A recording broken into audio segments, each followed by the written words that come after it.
Hello viewers, स्वागत है आप सभी का मेरे यूट्यूब चैनल स्कूल ट्यूशन गुरुजी में। आज हम बात करेंगे पठन अभियान गतिविधि प्रवर्तक क्रम संख्या 51 की, जो कि 22 मार्च के लिए जारी किया गया। कक्षा 6 से 8 तक का गतिविधि प्रवर्तक है। बच्चे अपना नाम लिखेंगे, अपने कक्षा अध्यापक का नाम लिखेंगे। बच्चों, आज का जो गतिविधि प्रवर्तक है वो हमारा गणित या मैथ्स विषय से रिलेटेड है। तो चलिए बच्चों, देखते हैं, जानते हैं, समझते हैं कि आज की गतिविधि प्रवर्तक में आपके लिए क्या खास और आज का गतिविधि प्रवर्तक आपको क्या बताना चाहता है। तो बच्चों, जब हम बात कर रहे हैं आज की गतिविधि प्रवर्तक में, तो हम बात करेंगे भिन्न की, जो कि हम पिछले गतिविधि प्रवर्तकों से पढ़ने की कोशिश कर रहे हैं, समझने की कोशिश कर रहे हैं। पिछले जो कई गतिविधि प्रवर्तक आए हैं आपके, वो भिन्न से ही रिलेटेड है बच्चों। तो चलिए ज़रा शुरू करते हैं। तो मोहनलाल ने अपने खेत को 9 बराबर भागों में बांटा। ये 9 भाग हैं बच्चों उसके खेत के, 1 2 3 4 5 6 7 8 9। अब वह 9 बराबर भागों में से एक भाग में संतरे उगाता है। तो ये वो भाग है जहाँ पे उसने संतरे उगाए। एक भिन्न पूरे के एक हिस्से का को दर्शाता है, यानी उदाहरण के लिए 1/9 एक भिन्न है, अर्थात 9 बराबर भागों में से एक भाग। क्या तो हम कह सकते हैं कि मोहनलाल ने खेत में 1/9 क्षेत्र में संतरे उगाए। अब आप लिखिए, वह खेत के कितने क्षेत्र में आम उगाता है। तो वह 1 2 2/9 क्षेत्र में आम उगाता है। फिर अगला प्रश्न है, कौन से दो फल प्रत्येक खेत का 2/9 भाग घेरते हैं।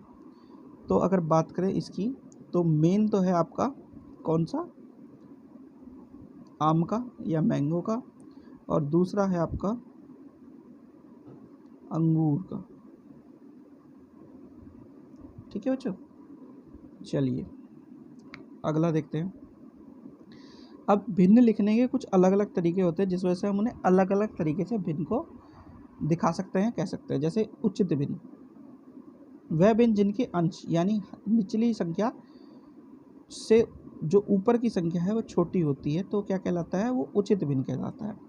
अब जो अनुचित भिन्न होगा वो कैसा होगा, जिसमें जो नीचे वाला भाग है ऊपर वाले भाग से अलग हो गया, यानी हर से बड़ा या उसके बराबर होगा, तो वो इस तरह का कहलाएगा। अब मिश्रित भिन्न कैसा होता है, एक प्रकार के भिन्न एक पूर्ण संख्या एक उचित भिन्न का संयोजन होता है। जैसे कि इस तरीके से अगर हम लिख दें तो ये मिश्रित भिन्न हो जाता है बच्चों।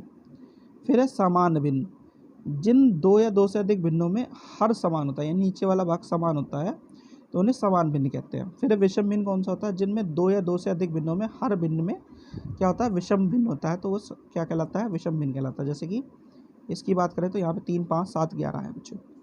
अब जरा कुछ प्रश्न उत्तर कर लेते हैं बच्चों। तो पहला प्रश्न है आपका, निम्नलिखित में से समान और विषम भिन्न लिखिए। तो समान भिन्न अगर देखें हम, तो 9 क्या है, 9 ज़्यादातर में समान आ रहा है, तो ये कैसा हो गया, समान भिन्न हो गया आपका। तो ये हो गया 4/9, 7/9, 1/9, 3/9 और 6/9। ये हो गया आपका समान भिन्न।